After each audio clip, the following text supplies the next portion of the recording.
In a tragic incident near the line of actual control, the LAC, 5 army soldiers, including a junior commissioned officer, were killed after their T-72 tank was swept away while crossing a river in the Nyoma-Chushul area of the cold desert of the Ladakh region.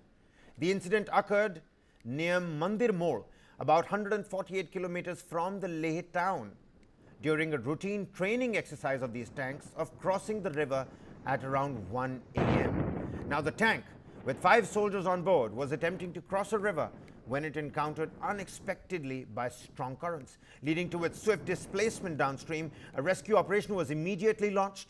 The bodies of all the soldiers have so far been recovered.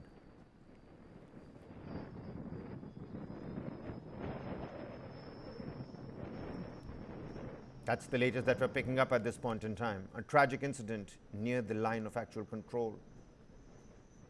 Mishap in Ladakh. 5 army soldiers, including a junior commissioned officer, JOC as people call it, were killed. Now, to speak more on this, I'm joined here by my colleague Sandeep Unnithan. Sandeep, very quickly, if you can hear us, how dangerous for a tank is the terrain of Ladakh? Ladakh is among the most treacherous places on earth you could think of deploying a battle tank. And that's because it's at super high altitude. It's located over 11,000 feet above sea level. And tanks are typically not designed to operate at such high altitudes. But that's the nature of the line of actual control along which the Indian Army is deployed. And we've had to deploy tanks there for over a decade now, because of the Chinese infrastructure built up along the LAC, because of which Chinese tanks and soldiers started to be able to be deployed closer to the LAC. And we saw large numbers of Indian tanks deployed in 2020 for the very first time, when the Chinese mobilized across the line of actual control in Ladakh. It led to skirmishes, it led to the first exchange of violence and exchange of fire even along the line of actual control in 2020. And since then, over the last 4 years, India has gradually built up infrastructure. It's built up its tank regiments in Ladakh, and it remains an active theater where tanks are deployed. So the question so the answer in short is that India has no option but to deploy tanks at high altitudes, even places where they're not. No, but Sandeep, infrastructure on our side as well now, isn't it? I mean, infrastructure we've been building, but so have the Chinese. And we've seen the Chinese deploy light tanks on the other side. But we have T-72s, and aren't T-72s heavier for high altitude duties? I mean, that's the first question that comes to your mind. Weighs around 40 tons. And it was decided to deploy these tanks because these were the lightest tanks that were available in the Indian Army. The Arjun tank is over 50 tons. But the T-72, there were certain areas in which the T-72 tanks also could not operate along the line of actual control in Ladakh, which is why a few years back, the Indian Army floated a requirement for a light tank. A light tank would typically weigh about 25 tons. It would be armed with a lighter main gun, and it would be able to be deployed very rapidly by air and through the existing road and bridge infrastructure, which are basically not built for very heavy tanks. So the short answer to that question is that yes, light tanks would be required in certain areas where heavier tanks like the T-72 could not be deployed. Operation of these tanks at these altitudes, I mean, I'm sure it comes with its own risks at that point in time. I understand that a tank training exercise has to take place at about 1 a.m. because you don't know when duty will finally call. But aren't tanks in general obsolete in high altitude warfare, or are they really needed? Tanks are, in fact, the very cornerstone of high altitude operations, especially the kind that we'd see in Ladakh. And it is, the terrain in Ladakh is, as I mentioned, very treacherous.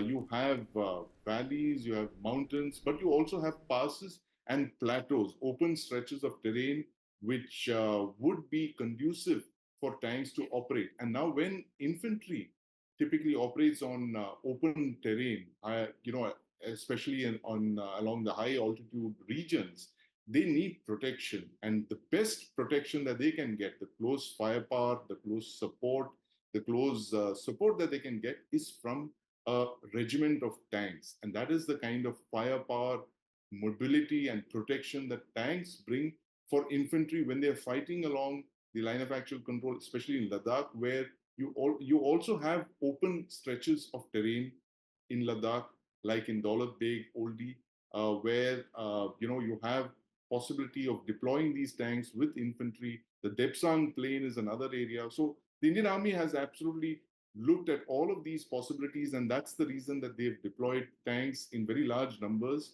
for over a decade. And of course, over the last 4 years, they've been gradually building up their tank numbers because, as I mentioned, the best protection for infantry on open ground as they are advancing against the enemy is tanks, because of the sheer volume of firepower, mobility, and protection that they can bring to infantry operations. The defense minister has also been, on social media condoling the loss of our brave hearts. And Sandeep, if you think these lightweight tanks and this regiment of tanks is actually good for the cover of our infantry, don't you think India should speed track its own light tank development? Where do we stand on that front?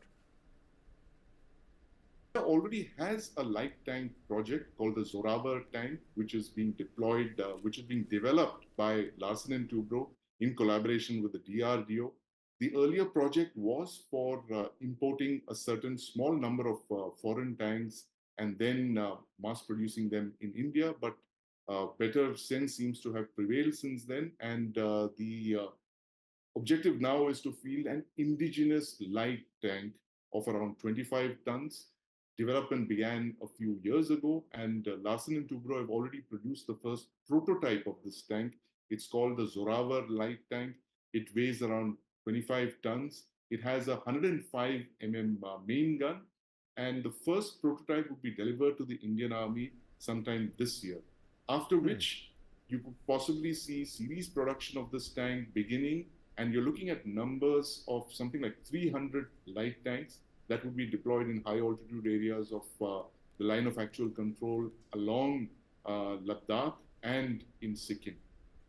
All right. Many thanks, Sandeep, for joining with us and helping us out with the latest details. Needless to say, ladies and gentlemen, it is a tragic incident that has taken place near the line of actual control. 5 Army soldiers, including a JOC, that lost their lives. Our hopes and prayers with the bereaved family. After the 2020 incidents in Ladakh. In fact, Zoravar, one was not even thinking till 2020.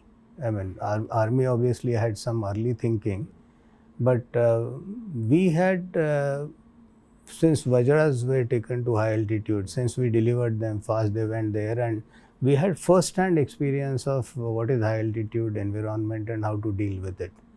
Now, this is a time we decided to make a suo motu kind of a proposal, saying that we can take that chassis and create a lighter tank. Then we realized the moment the high altitude became very, very sort of prominent requirement because of 2020 scenario, and Army said they would like to have a tank fully capable, futuristically sort of aligned in terms of technologies, but at the same time below 25 tons, which can float.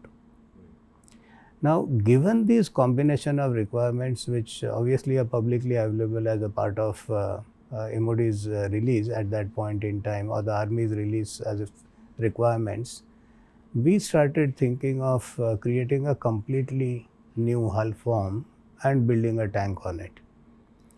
What I can say today is, I think some of these approaches of doing it ab initio sometimes can be truly, I would say, futuristic, and one can be proud that nowhere in the world anybody developed a tank in 18 months. 18 months is all it took you to develop. And from the day scratch. The day we received our developmental contract, because we knew one thing, if I go into it and put entirely my own money, there are 2 risks. First risk is, if I develop it, so what? Is a question which anybody will ask. Second, I burn in and put in all my money, and I can't look forward to an acquisition because nobody will listen to me at that point in time. So what we decided to do is to, DRDO obviously had similar kind of thoughts once these requirements started coming in. So we aligned together and we started doing the development together.